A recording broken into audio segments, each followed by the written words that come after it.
Hello friends, welcome to Riyaz classes. आज के session में we will study about factories act 1948। This topic is part of unit 8 labour legislation of the subject business environment MCO 4 MCOM second year IGNOU. Before we begin, if you like the videos that I am sharing, do hit the like button. Do share your comments to let me know you find all this useful for your studies. Also, don't forget to subscribe so that you won't miss out on watching and learning from my videos. चलिए शुरुआत करते हैं आज के topic की, जो कि है फैक्ट्रीज एक्ट 1948। सो फैक्ट्रीज एक्ट 1948 जो है ये कब से लागू हुआ? It came into force with effect from 1 अप्रैल 1949। सो 1 अप्रैल 1949 से हमको मिला फैक्ट्रीज एक्ट 1948। यहाँ पे जो है इसका नाम ही है फैक्ट्रीज एक्ट। सो फैक्ट्रीज में जो है हर तरीके के फैक्ट्रीज जहाँ पे मैन्युफैक्चरिंग एक्टिविटीज वगैरह होता है उन सब पे ये वाला एक्ट जो है वो लागू होता है।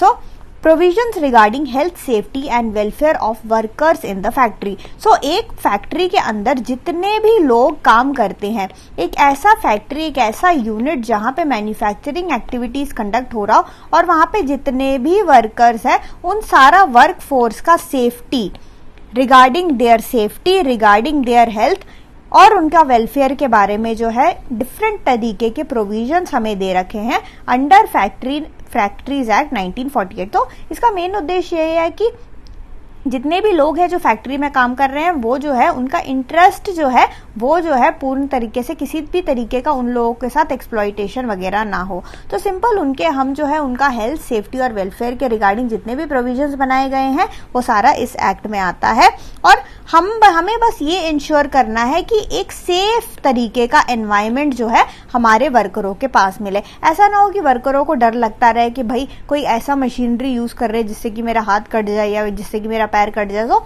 इस तरीके का डर नहीं होना चाहिए। जो भी मशीनरी होना चाहिए, all these machine should be safe. ऐसा कुछ भी नहीं होना चाहिए जिससे कि ह्यूमन जो है ह्यूमन लाइफ को थ्रेट हो या ह्यूमन लाइफ को डेंजर हो। सो हर तरीके के सेफ्टी मेजर्स भी, अगर ग्लव्स पहन के काम करना हो, अगर चश्मा किसी स्पेशल तरीके का चश्मा लगा के काम करना हो, तो ये सारे जो है सेफ्टी गियर्स जो है, जो हम सेफ्टी गियर्स बोलते हैं, ये सारे सेफ्टी गियर्स भी प्रोवाइडेड होने चाहिए by that particular factory in which that person is working. So यहाँ पे मेनली जो है सेफ्टी ऑफ द वर्कर्स पे मेन फोकस है, उनके हेल्थ पे मेन फोकस है। इसके अलावा थोड़े से हमको रिस्ट्रिक्टिव प्रोविजंस भी यहाँ पे दे रखे हैं। रिस्ट्रिक्टिव प्रोविजंस यानी कि आप एक बंदे से, एक वर्कर से, इनमें से किसी एक वर्कर से कितना टाइम आप काम करवाओगे। ऐसा नहीं कि आप जो है 24 घंटे एक बंदे से काम करवा रहे हो, वो गलत चीज है। वो बंदा ऑब्वियसली वो बंदा उतना काम नहीं कर पाएगा।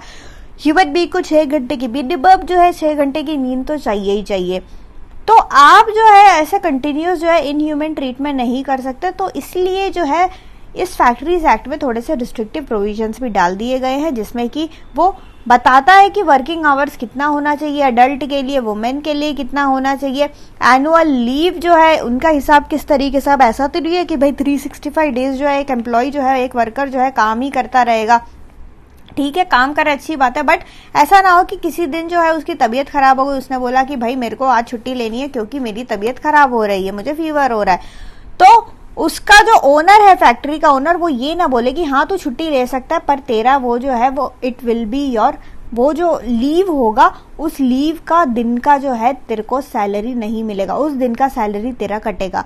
And that is a wrong thing. तो यहाँ पे जो है रिस्ट्रिक्टिव प्रोविजंस में डिफरेंट ऐसे प्रोविजंस भी है जिसमें जो है एनुअल लीव वगैरह के बारे में भी बात किया गया है। तो फैक्ट्रीज एक्ट 1948 एक बहुत ही अच्छा एक्ट है जो कि मेन फोकस हमारे वर्करों का ही है जो कि फैक्ट्री में काम करते हैं। अब यहाँ पे जो है एक बात हम वर्ड काफी देर से यूज कर रहे हैं and that word is your factory. Factory जो है, फैक्ट्री एक्चुअल में है क्या, किसको हम एक्चुअल में जो ये फैक्ट्री बोले जा रहे हैं, ये फैक्ट्री क्या है? एक्चुअली इन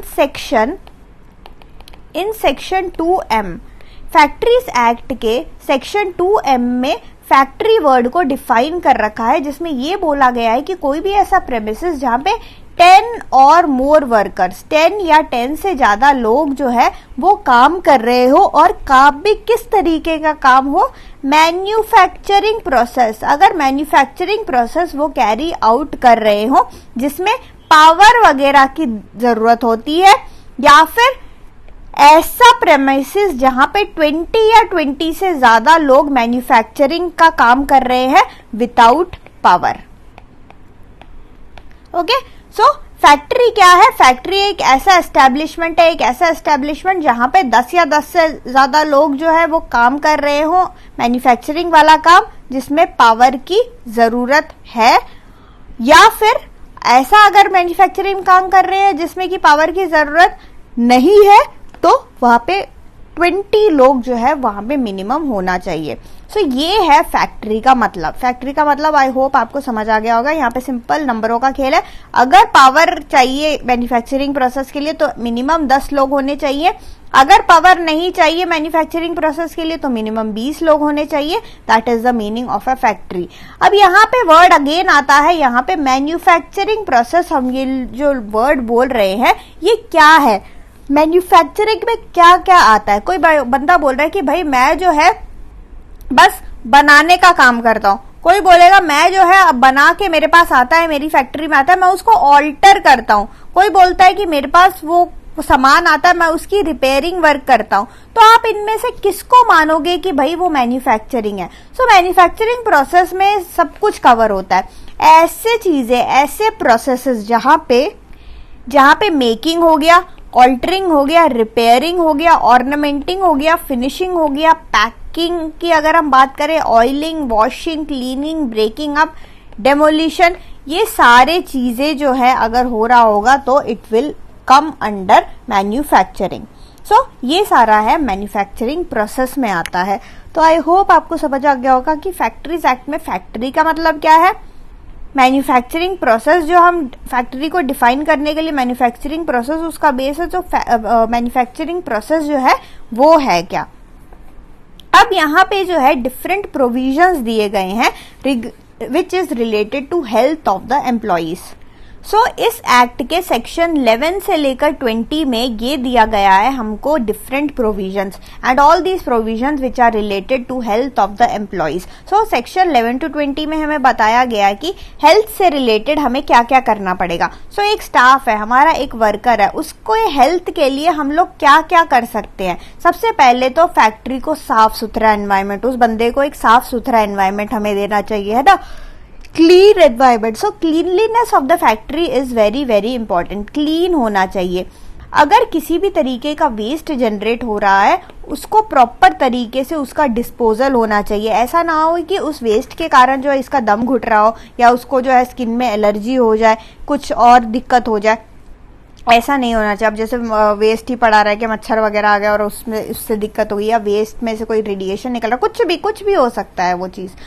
सो यहाँ पे या उसमें टॉक्सिक फ्यूम ही निकल रहा हो, ऐसा कुछ भी जो हमारे वर्कर को हार्म करे, तो ऐसा कुछ नहीं करना है। सो क्लीन जो है एक एनवायरनमेंट होना चाहिए, वेस्ट का डिस्पोजल प्रॉपर होना चाहिए, वहां का जो एनवायरनमेंट है उसका टेम्परेचर अच्छा होना चाहिए। ऐसा नहीं होना चाहिए कि बाहर अगर आपका 50-40 डिग्री चल रहा है तो आपके फैक्ट्री के अंदर भी 40 डिग्री हो, ऐसा नहीं, क्योंकि उतने टेम्परेचर पे कोई बंदा कंटिन्यूअसली 8 घंटे की नौकरी नहीं कर सकता। तो उसके लिए you have to make sure as a factory owner की प्रॉपर वेंटिलेशन जो है आपकी फैक्ट्री में अवेलेबल हो, प्रॉपर तरीके के कूलर्स वगैरह लगे हों, प्रॉपर फैन पंखे वंखे सही से चल रहे हों।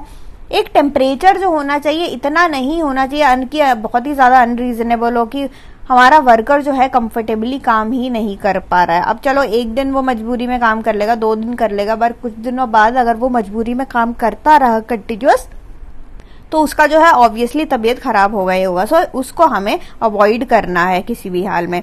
इसके अलावा डस्ट फ्यूम्स वगैरह, अब आप देखोगे मैन्युफैक्चरिंग करते टाइम अगर कुछ काट रहे हो, कुछ कर रहे हो, किसी को आग लगा रहे हो, कुछ भी आप कर रहे हो, कोई भी प्रोसेसिंग में मैन्युफैक्चरिंग प्रोसेस में कभी कभी जो है डस्ट फ्यूम्स वगैरह निकलते हैं जो कि हमारा उस रूम को, फैक्ट्री रूम को जो है वो गंदा कर देते हैं, प्रदूषित कर देते हैं। सो हमको जो है ऐसे प्रिवेंट करना है कि ये सारे फ्यूम्स जो है इस बंदे के नाक वगैरह पे ना घुसे, उसके कारण हमारे वर्कर को जो है वो इनहेल ना करे उस फ्यूम को और इसको जो है किसी भी प्रकार का दिक्कत जो है बिल्कुल ना हो। सो ये सब हमको देखना पड़ेगा। ओवर क्राउडिंग भी नहीं होना चाहिए। आपका जो रूम है, आपका फैक्ट्री का जो वर्कर का स्पेस है, वो अगर 10 लोगों के काम करने की जगह है, 10 लोग जो है उसमें कंफर्टेबली अगर काम कर सकते हैं तो आप जो है जबरदस्ती उस रूम में जो है 20 या 25 लोगों को नहीं ठूसोगे। तो उससे क्या होता है कि यहाँ ना बैठने की जगह रहेगी, ना मूव करने की जगह रहेगी, ना काम करने की जगह रहेगी। Over crowding, in short over crowding हमको क्या करना है, ओवर क्राउडिंग बिल्कुल भी अवॉइड करना है। सफिशिएंट देखो सूटेबल लाइट वगैरह जो है, लाइट सोर्स जो है प्रॉपर होना चाहिए और लाइट जो है प्रॉपर तरीके से होना चाहिए ताकि एम्प्लॉय को दिखे कि भाई वो कर क्या रहा है। So proper sufficient suitable lighting जो है आपको जो है अवेलेबल करा के रखना पड़ेगा। इसके अलावा पानी देखो बहुत ही ज्यादा जरूरी है। सो पानी की व्यवस्था जो है आपको करके रखना पड़ेगा। ड्रिंकिंग वाटर जो है वो आपको प्रोवाइड करा के रखना पड़ेगा to all your workers. Then इसके अलावा वॉशरूम फैसिलिटीज भी आप प्रोवाइड करोगे आपके एम्प्लॉयज को, और उसमें भी मेल और फीमेल का आप जो है सेपरेट वॉशरूम्स या सेपरेट टॉयलेट वगैरह आप लोग बनाओगे। इसके अलावा जो है स्पिटून्स वगैरह है वो सब प्रॉपर जगह पे जो है आप प्रोवाइड कराओगे, ताकि ओवरऑल हमारा मकसद ये है कि हमारा जो वर्क एनवायरनमेंट है, फैक्ट्री का जो वर्क एनवायरनमेंट, एक्चुअल एनवायरनमेंट जहाँ पे जो ये बंदा बैठ के काम कर रहा है वो एकदम साफ सुथरा हो। So these are some of the provision that are related to employees, related to the health of the employees, जो कि हमारे सेक्शन 11 to 20 में दे रखा है, वो हमने यहाँ पे अभी देखा। नेक्स्ट अगर हम बात करें सेफ्टी प्रोविजंस का, कि इस एक्ट में सेफ्टी प्रोविजंस हमारे एम्प्लॉयज, हमारे जो वर्कर्स हैं उनके सेफ्टी के लिए जो है क्या क्या कदम लिए गए हैं। सो सेफ्टी प्रोविजन में मेनली जो है प्रिकॉशनरी नेचर के ज़्यादा है, जिससे कि हम जो है सेफ कर सके हमारे एम्प्लॉयज को। ऐसा ना हो कि ये देखो एक तरीके से ये प्रिकॉशन वगैरह लेना क्या है, ये सारा प्रोएक्टिव मेथड है। रिएक्टिव मेथड में आप क्या करते हो, आप जो है कोई चीज, कोई इवेंट, कोई घटना, कोई दुर्घटना होने के बाद आप रिएक्ट करते हो, ऐसा नहीं करना। हमें एक प्रोएक्टिव अप्रोच लेना है, कुछ भी हादसा होने से पहले हमें बचाव करना है। तो यहाँ पे सेफ्टी प्रोविजन में हम सारे बचाव के रास्ते ज्यादा देखेंगे, जिससे कि हम जो है सेफगार्ड करेंगे सब चीजों को। अब मेनली जो है एक्सीडेंट किस कारण से होते हैं, मेनली एक्सीडेंट जो है मशीनों से होते हैं। मशीनें, ऐसे कुछ मशीनें होते हैं जो कि डेंजरस होते हैं। अगर ऐसे मशीनें जो कि बहुत ही ज्यादा डेंजरस हैं, अगर उनके पास जाने से ही कुछ हो जाता है लोगों को, तो हम क्या करेंगे, लोगों को उसके पास नहीं जाने देंगे। अगर उसके पास जाने से करंट लगता है या कुछ भी होता है, तो हम जो है एक फेंस जैसा बना देंगे कि लोग जो है, हमारा वर्कर जो है उस मशीन को छू नहीं पाए, बीच में एक फेंसिंग कर देंगे। सिमिलरली हम जो है डिफरेंट तरीके अपनाते हैं, जैसे कि कुछ मशीन होते हैं जो कि मूवमेंट करते हैं, तो ऐसे मशीनों में हाथ वगैरह बीच में आने का डर रहता है। तो ऐसे मशीनों में भी जो है हम जो dangerous part of the machine है उन सबको हम कवर्ड रखेंगे, और हम जो है एक्सपर्ट लोगों को ही वहां बिठाएंगे, ऐसा नहीं कि किसी को भी बिठा दिया। और ऐसे डेंजरस पार्ट को जो है हम लोग जो है कवर भी करेंगे। So fencing is one of the method. Machinery in motion में भी हमें जो है प्रिकॉशन लेना पड़ेगा। इसके अलावा हमें सूटेबल गियर जो है पहनाना पड़ेगा लोगों को। अगर कटिंग वगैरह करने के लिए हाथ में कुछ अप्लायंस चाहिए तो हाथ में ग्लव्स वगैरह पहनाओ। आंखों के लिए, आंखों को जैसे वेल्डिंग वगैरह में आप देखते होंगे गियर सा पहनते हैं, वो आंखों को प्रोटेक्ट करने के लिए। सो ऐसे आपको सेफ्टी गियर वगैरह लेना पड़ेगा।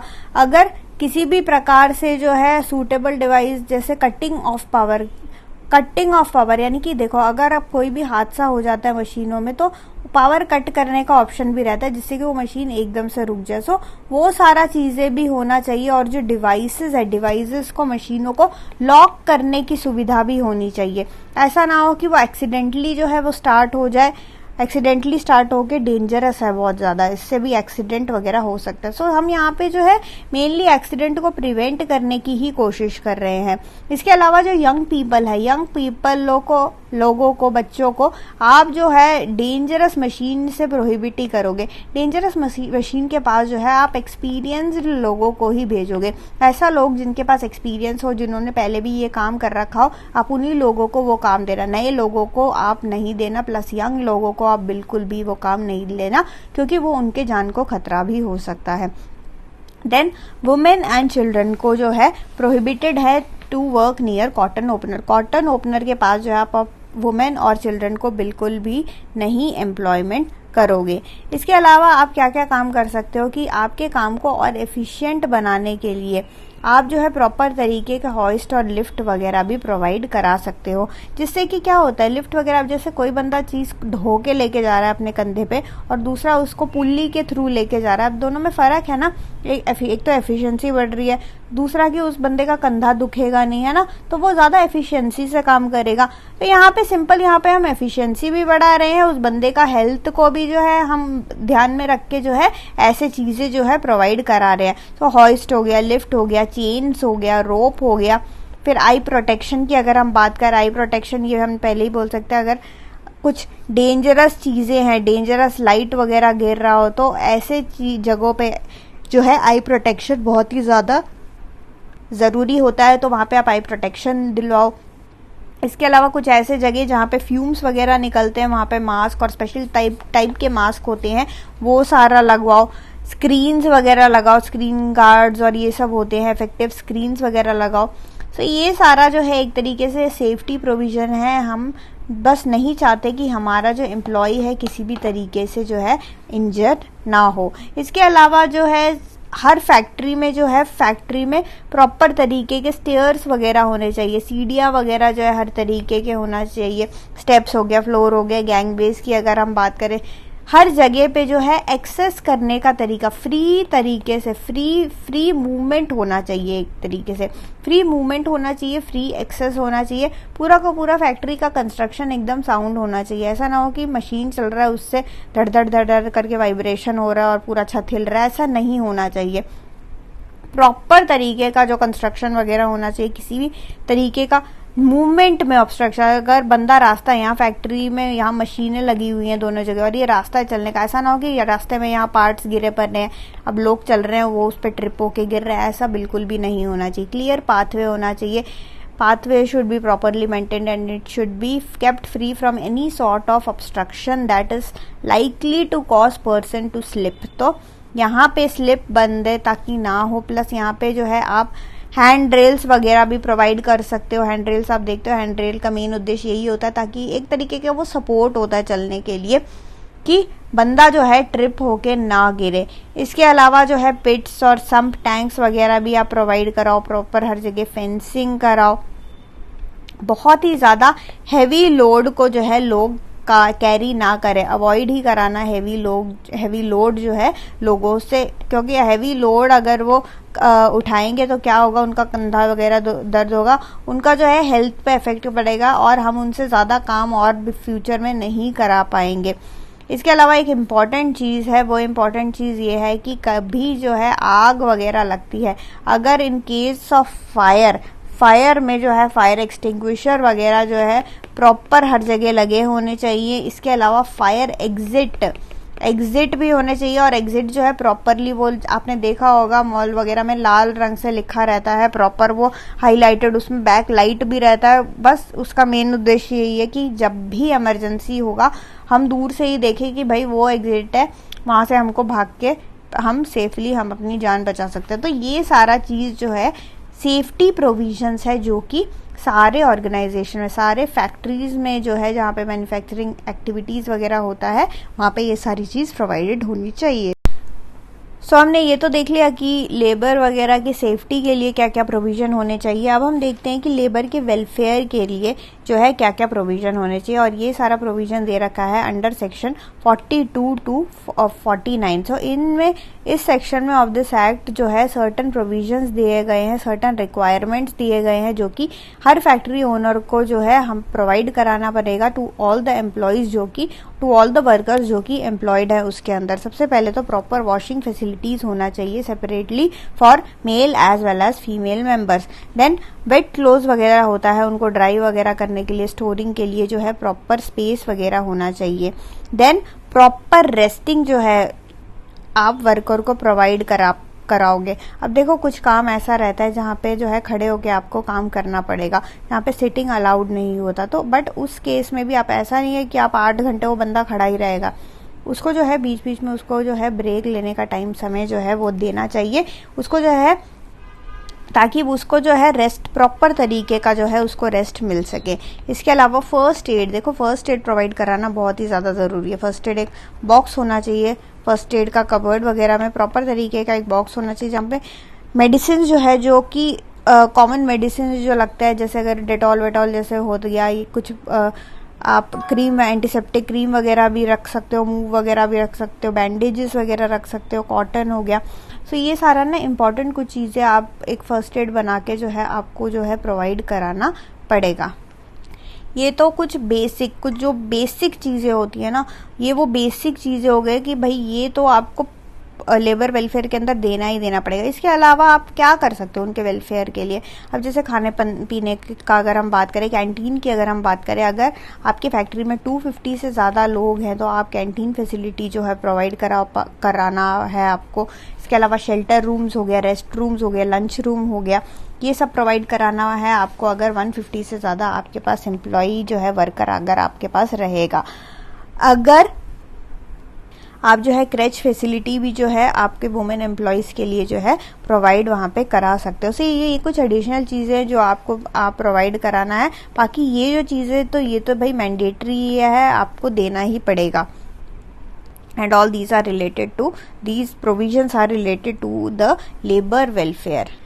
हमने पहले ही देखा था कि इसके अंदर कुछ ना रिस्ट्रिक्टिव चीज़ें भी है। रिस्ट्रिक्टिव चीज़ों में क्या है, मतलब कि कुछ ऐसी बातें कही गई हैं जिससे कि हम जो है बचाव करा सके एम्प्लॉय का with against any form of exploitation. तो उसमें वर्किंग आवर्स फॉर अडल्ट जो है एक इम्पॉर्टेंट चीज़ आता है, जिसमें ये बताया गया है कि आप जो है किसी भी अडल्ट वर्कर को ही may be required to do is 48 hours of work in a week. So एक वीक में आप उससे 48 आवर्स ऑफ वर्क आप ले सकते हो, जिसके अंदर 9 आवर्स, एक दिन में जो है 9 घंटे से ज़्यादा आप उससे जो है काम बिल्कुल भी नहीं कराओगे। प्लस आप जो है उसको हर 5 घंटे बाद जो है आप ब्रेक भी दोगे, आधे घंटे का या 1 घंटे का जो है ब्रेक दोगे। जो हमारा लंच टाइम वगैरह रहता है वो एक तरीके से ब्रेक ही रहता है। सो ये आपका जो है वर्किंग टाइम के रिगार्डिंग हो गया कि हमने यहाँ पे टाइम देख लिया कि क्या टाइम जो है हमको फॉलो करना है, कितना टाइम जो है आप जो है एक एम्प्लॉय से जो है एक दिन में और एक हफ्ते में जो है कितना उनसे काम ले सकते हो। इसके अलावा हफ्ते में जो है एक वीकली हॉलीडे आपको उनको देना पड़ेगा, भले ही वो कोई भी दिन हो सकता है, यूजुअली संडे ही रहता है, बट कुछ जो कंपनीज होती हैं वहाँ पे अदर डेज भी होता है। वीकली ऑफ जो है संडे को काम करा के वो कोई और डे को ऑफ करके दे देते हैं। इसके अलावा कॉम्पनसेटरी हॉलीडे उसको देना पड़ेगा। देन जो कि शिफ्ट में काम कर रहे हैं, कुछ लोग होते हैं जो कि शिफ्टों में काम करते हैं, जिनकी नाइट ड्यूटी रहती है या फिर मॉर्निंग ड्यूटी उनकी रहती है। सो उसमें भी आपको ध्यान रखना है कि ओवरलैपिंग शिफ्ट का जो है वो एकदम ही प्रोहिबिटेड है। When a worker is on shift duty which x tends beyond midnight, the weekly holiday will be for a period of 24 consecutive hours. अब देखो कोई शिफ्ट में काम कर रहा है और उस बंदे को, अब आपको पता है कि आपको उसको हफ्ते में एक दिन छुट्टी भी देनी है, तो शिफ्ट काम करने वालों को आप किस तरीके से छुट्टी दोगे? उनको आप दोगे 24 घंटे के हिसाब से, क्योंकि आप एक दिन का हिसाब उनके साथ कर नहीं सकते हो, क्योंकि वो शिफ्टों में आते, या तो वो मॉर्निंग शिफ्ट में या तो इवनिंग शिफ्ट में। तो उनका 1 डे को जस्टिफाई करने के लिए आप क्या कर सकते हो, आप उन लोगों को 24 घंटे का जो है छुट्टी दे सकते हो। 24 घंटे का गैप जो है उनके में होना चाहिए 1 वीक के अंदर। इसके अलावा अगर कोई बंदा ओवर टाइम करता है, जो जितना प्रिस्क्राइब टाइम है उससे ज़्यादा काम करेगा, तो उसको जो है आपको ओवर टाइम का पैसा जो है वो देना पड़ेगा।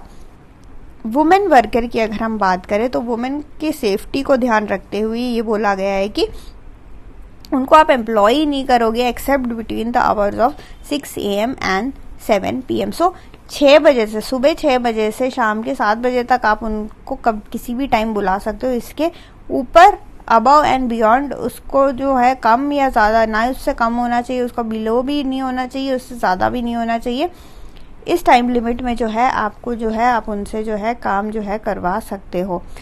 इसके अलावा एडवांस नोटिस जो है क्लियरली आप डिस्प्ले करोगे ये सारी चीज़ों का every day. Advance notice must be displayed and correctly maintain, showing clearly for every day the periods during which adult workers में बी रिक्वायर्ड टू वर्क। आप पहले से ही उनको बता के रखोगे आपको जो है इतना टाइम जो है काम जो है वो करना है, और इन सब का जो है प्रॉपर जो है रजिस्टर वगैरह भी मेंटेन करके रखोगे। It is done simple in the form of जो अटेंडेंस लगता है ना डेली का, वो अटेंडेंस ही रहता है, लगेगा हमारा।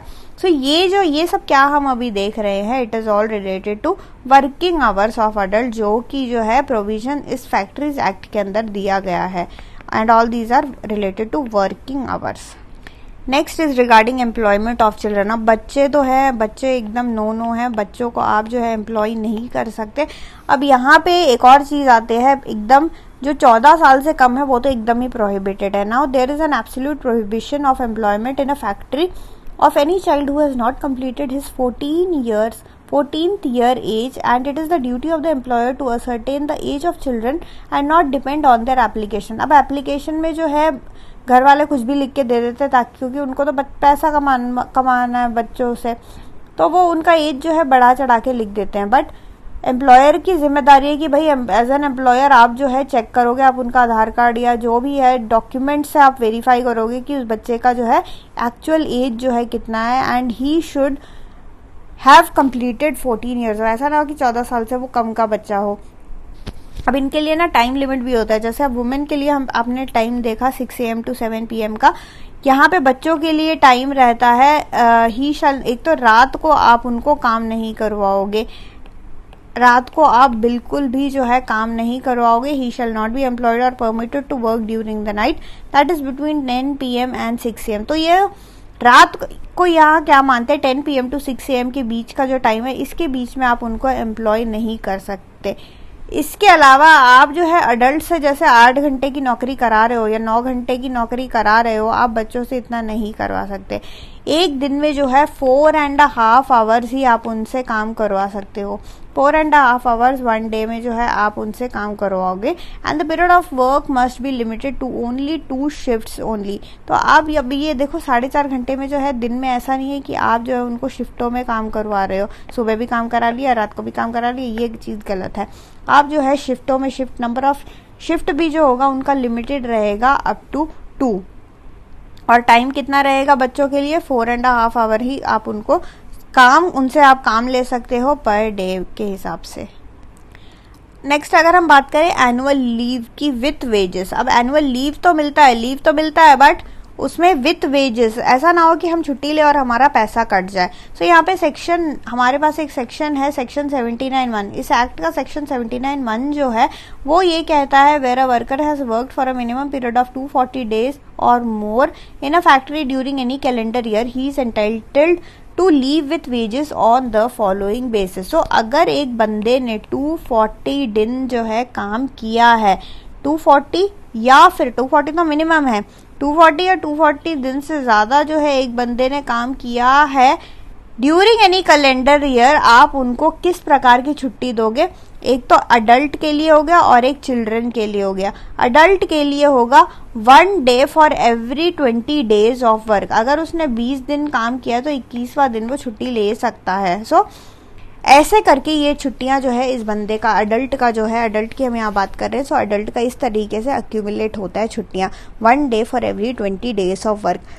अगर हम यहाँ पे चिल्ड्रन की बात करें तो उनको हर 15 दिन में एक बार छुट्टी मिलता है. सो 1 day for every 15 day of work.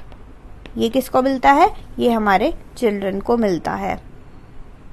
Next हम बात करते हैं एडमिनिस्ट्रेटिव सेटअप की. एडमिनिस्ट्रेटिव सेटअप में देखो जी, यही है कि जो इसका जो है गवर्नमेंट, कौन सा गवर्नमेंट रिस्पॉन्सिबल है. यहाँ पे जो स्टेट गवर्नमेंट होता है वो एक्चुअल रिस्पॉन्सिबल रहता है इसके पूरे एडमिनिस्ट्रेशन के लिए और इसके इम्प्लीमेंटेशन के लिए through out all the state. अब थ्रू आउट द स्टेट, तो अगर कोई भी स्टेट हो जाए, कोई भी आप स्टेट ले लो, वहाँ पे जो है एक चीफ इंस्पेक्टर आपका रहेगा जो कि इसको इंश्योर करेगा. चीफ इंस्पेक्टर रहेगा एंड ही विल इंश्योर की इम्प्लीमेंटेशन, ये जो एक्ट का जो है प्रॉपर तरीके से हो रहा है कि नहीं. चीफ इंस्पेक्टर के अंदर there will be additional, chief inspector is assisted by additional chief inspector. इसके अंदर जो है एडिशनल चीफ इंस्पेक्टर और भी रहते हैं जो कि इसको हेल्प करते हैं. और ये सारे कौन इसको अपॉइंट करता है, अब ये बनाता ही स्टेट गवर्नमेंट है, तो इन सब लोगों को भी एम्प्लॉय कौन करेगा, स्टेट गवर्नमेंट ही इनको अपॉइंट भी करेगा. स्टेट गवर्नमेंट के पास डिफरेंट पावर्स हैं, डिफरेंट पावर्स होते हैं, जैसे कि to apply all or any of the provisions of the act even to a factory employing less than 10 workers. अब आपको याद होगा हमने पढ़ा था कि डेफिनेशन में ही फैक्ट्री क्या है. फैक्ट्री जो है 10 या 10 से ज़्यादा मिनिमम 10 लोग होने चाहिए एक ऐसी फैक्ट्री में जहाँ पे बिजली है, बिजली से मैन्युफैक्चरिंग, बिजली है नहीं, बिजली से मैन्युफैक्चरिंग का काम चल रहा है. यहाँ पे स्टेट गवर्नमेंट क्या कर सकता है, वो इसको, इस डेफिनेशन को ही ऑल्टर कर सकता है। और अगर एक ऑर्गेनाइजेशन में, फैक्ट्री में 8 लोग काम कर रहे हैं और वहाँ मैन्युफैक्चरिंग इलेक्ट्रिसिटी से चलता है, तो यहाँ पे भी वो जो है फैक्ट्रीज एक्ट को लागू करवा सकता है। सो ये पावर है स्टेट गवर्नमेंट का कि आप जो है प्रोविजंस इस फैक्ट्रीज एक्ट के ऐसी जगहों पे भी लगा सकते हो जहाँ पे कम वर्कर्स हो, काम कर रहे हो। इसके अलावा आप जो है एग्जेम्प्ट कर सकते हो any provision in case of public emergency. Public emergency में जो है आप जो है एग्जेम्पशंस भी जो है काफ़ी तरीके का, डिफरेंट तरीके के एग्जेम्पशंस भी आप इनको दे सकते हो। और इनको सारे रूल्स को, जितने भी प्रोविजंस हमने पढ़े, उन सबको एनैक्टमेंट करने का मेन ड्यूटी जो है वो इनका ही रहता है, स्टेट गवर्नमेंट का ही रहता है। और अगर इसको फैक्ट्रीज एक्ट में जो भी प्रोविजन है उसको नहीं किया अप्लाई, तो फैक्ट्री पे जो है वो फैक्ट्री का लाइसेंसिंग तक कैंसिल होने की नौबत आ सकती है। तो यहाँ पे ये सारा चीज़ है, फैक्ट्री के लाइसेंस फी वगैरह कलेक्ट वगैरह करना, वो सब काम भी हमारा स्टेट गवर्नमेंट का ही रहता है। सो अगर एडमिनिस्ट्रेटिव सेटअप में अगर हम जाएं तो यहाँ पे मेन जो है स्टेट गवर्नमेंट का ही रोल मेनली प्ले होता है। तो फैक्ट्रीज एक्ट में जो है हमने क्या क्या देखा, हमने ये देखा कि फैक्ट्रीज एक्ट में फैक्ट्री क्या होता है, ये एक्ट जो है किस किस चीज़ों पे लगता है, कौन से कहाँ कहाँ एप्लीकेबल होता है। फिर हमने डिफरेंट प्रोविजंस देखे। प्रोविजंस जो सब, पहला था हेल्थ से रिलेटेड प्रोविजन। पहला जो प्रोविजन था it was related to health of the employees. Then we saw some propositions which were related to the safety of the employees. Then provisions that were related to labor welfare. Welfare से related क्या क्या provisions थे। Then working hours से related क्या क्या provisions थे। Employment of children से related क्या प्रोविजन है। लीव से रिलेटेड क्या प्रोविजन है। And we studied about the administrative setup क्या। सो ये सारी चीज़ें जो है ये आपके मेन पॉइंटर्स हैं फैक्ट्रीज एक्ट 1948 के बारे में। अगर आपको लिखने को कुछ आया तो ये सारे हेडिंग में जो है आप एक्सप्लेन करोगे ही करोगे। बस ये हेडिंग को जो है ध्यान रखना, ये सारा चीज़ें जो है हमने कवर अप किया है। So that's it for this session. Thank you so much for watching. Like, share and subscribe to Riya's classes. Thank you and bye bye.